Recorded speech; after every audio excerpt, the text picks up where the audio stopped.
세상은 굉장히 넓거든요. 그래서 여러분들이 지금 옆에 보이는 잘하는 친구, 그리고 내가 도저히 이렇게 저 친구를 능가할 수 없다라고 생각이 들지만, 여러분들이 앞으로 살면서 다양한 이제 전공이나 다양한 일을 하게 되면서 그 분야에 여러분들이 한 진짜 이제 박사 과정을 왜 5년이라고 4년에서 5년을 두냐면 4년이나 5년을 그 분야에 집중을 해서 연구를 하게 되면 정말 세계 최고가 될 수 있거든요.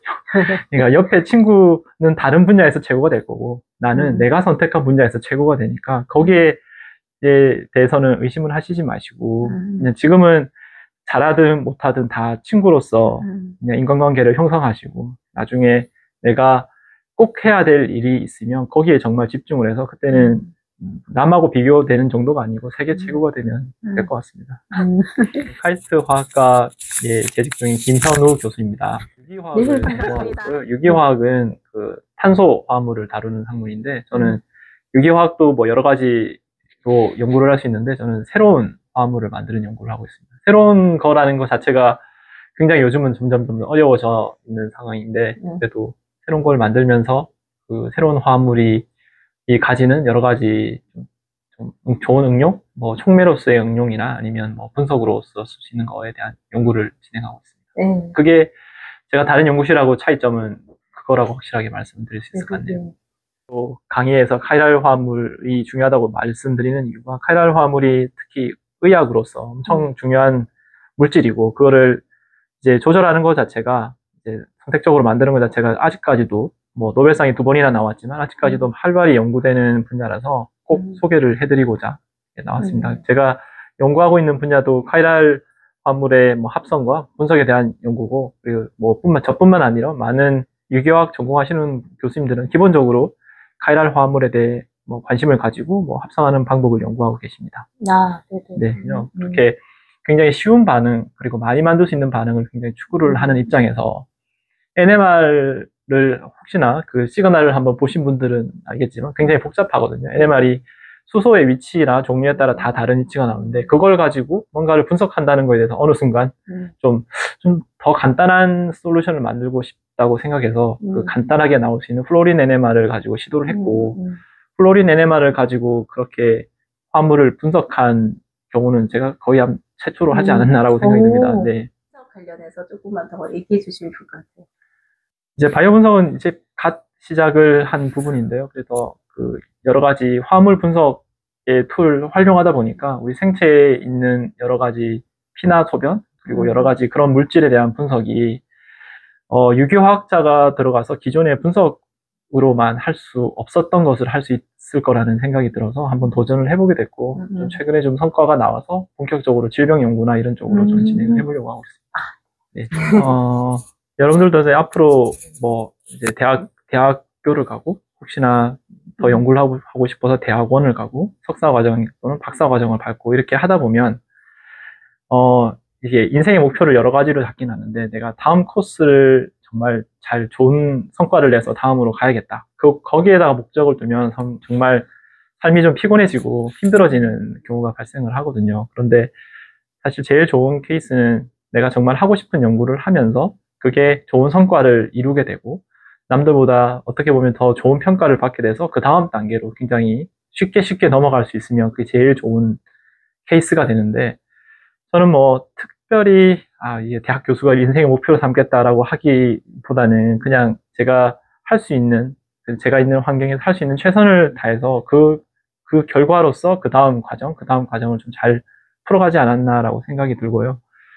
어떻게 보면 뭐 저는 잘 풀린 케이스인데 뭐 어떤 케이스를 보더라도 결국은 자기가 끝까지 포기하지 않고 꼭 그거를 해야겠다라고 하면 시기가 좀 늦어지거나 뭐 아니면 조금 더 힘들 수는 있더라도 그냥 다 할 수 있는 것 같아요. 오히려 중간에 나는 못하니까 그냥 다른 길로 가야지 아니면 포기해야지라는 그 마음을 먹는 순간은 절대로 이룰 수 없는 거가 아닌가라고 생각이 들어요. 그래서 결과적으로는 꺾이지 않는 마음만 가지고 있으면 그리고 열심히만 한다면 예, 이걸 듣고 있는 분들은 아마 다 하실 수 있지 않을까라고 생각이 듭니다. 네.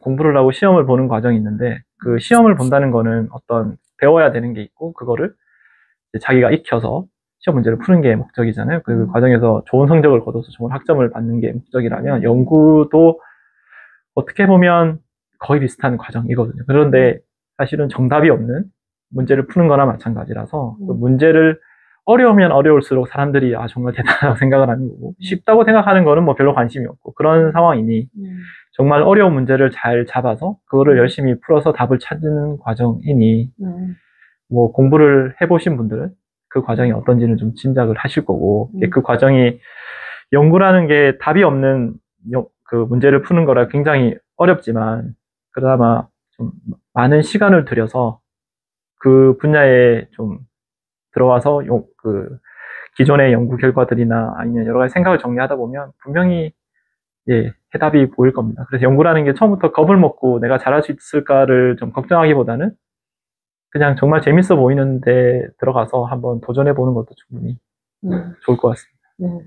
그러니까 박사학위를 하게 된 건 약간 위험한 얘기일 수도 있을 것 같은데 저는 처음에 학부를 마치고 바로 대학원 석사 과정을 가서 병역 특례를 마치고 뭐 이렇게 그냥 다른 선배들처럼 그런 과정을 좀 가고 싶었는데 대학원을 가서 느꼈던 부분이 좀 약간 좀 변화를 주고 싶다는 생각이 좀 많았고 그러니까 어떻게 보면 저는 이렇게 대학원에 들어가서 이제 학부와 대학원을 같은 공간에 있다 보니 같은 장소에 있다 보니 그리고 약간 좀 개인적으로 번아웃이 오지 않았을까라는 생각이 들었어요. 그래서 결심을 한 게 아주 뭔가 변화를 줘야겠다라고 생각을 하고 선택을 했던 게 군대를 가게 됐죠. 현역으로 갔다 왔는데 대단하시네요. 군대를 가서 바로 첫날에 후회를 하긴 했지만 제가 왜 왔나 생각이 들긴 했지만 그래도 마치고 유학을 이제 선택을 했고 이제 그 과정에서 저는 굉장히 좀 도전적인 선택이었지만 지금 보면 굉장히 잘했다고 생각이 됩니다. 그나마 인생에 변화를 주고 뭔가를 한번 도전적으로 해볼 수 있다는 것 자체가 젊었을 때 충분히 가능한 거였고 그만큼 도전의 이후에 뭐 제 나름대로 굉장히 좀 즐겁게 이제 유학 생활도 했고 뭐 나중에 이제 카이스트도 오게 돼서 잘 된 것 같습니다. 대학원 생활을 하면서 대학원은 모든 거를 제가 자기 스스로가 해결해야 되는 과정에서 그게 박사과정 한 4년, 5년 지나면 내가 정말 잘하고 있나? 내가 지금 이걸 할 수 있냐? 이런 그 고민이 들고 자기의 능력에 대해 의심이 갈 때가 있었는데 사실은 그것만 너무 고민하는 것보다 저의 솔루션은 아예 그런 생각을 안 하고 좀 다른 행동을 하는 걸로 좀 많이 좀 일단은 스트레스를 해소하려는 노력을 많이 했습니다. 특히 뭐 외국에서 가니까 뭐 수영장이 포함되어 있는 스포츠 센터를 학교에서 공짜로 들어가게 해주더라고요. 그래서 수영을 하거나 뭐 안에서 뭐 운동을 하거나 하면서 그 과정에서 오히려 그 막혔던 문제가 풀리고 그랬던 적이 많은 것 같아요. 그래서 저는 지금도 그렇지만 이렇게 좀 땀을 흘리면서 뭔가 스트레스도 해소하고 기분도 전환하는 방식을 택하고 있습니다.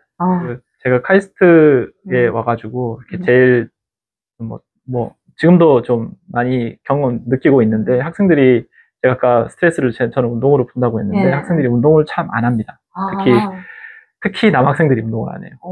여학생들의 저희 학교에서 어떻게 뭐 체력 측정 뭐 이런 걸 가끔씩 하는데 우리나라 카이스트 여학생들은 이제 우리나라 평균하고 비슷한데 남학생들은 엄청 많이 젖진다고 그러더라고요. 그게 오피셜한 데이터가 있는지는 모르겠는데 측정하시는 교수님한테 그렇게 들었는데 그만큼 이렇게 육체적인 그런 운동을 하는 것 자체가 스트레스 해소도 되지만 어떻게 보면 건강하게 사는데 굉장히 지금 중요한 부분이고 제가 유학을 가서 가장 놀랐던 게 체육관에 갔는데 러닝머신이나 그런 기구에 이렇게 이름을 써가지고 30분씩 하는 걸 해놓고 이렇게 줄 서서 운동을 하는 걸 보고 이게 굉장히 좀 어떻게 보면 선진국이고 그리고 생활 패턴이 우리 더 서구화되어 있는 그런 생활 패턴이 있는 데서는 이제 운동을 정말 심각하게 생각을 하는구나라고 생각이 들었고 지금 우리 세대에서 지금 운동을 하고 이렇게 뭐 헬스를 하고 뭐 이런 것들이 좀 활성화되고 있는 걸 보면 그걸 좀 따라가고 있지 않는가라고 생각이 들어요. 그래서 어떻게 보면 좀 젊었을 때야 잘 모르겠지만 앞으로 살면서 자기가 평생 할 수 있는 운동 하나 정도는 만들어 주시는 게 정말 좋은 것 같습니다. 네. 너무 좋은 얘기인 것 같아요. 네, 저는 좀 개인적으로 땀을 흘리는 운동을 좋아해서 사이클로 정착을 했습니다.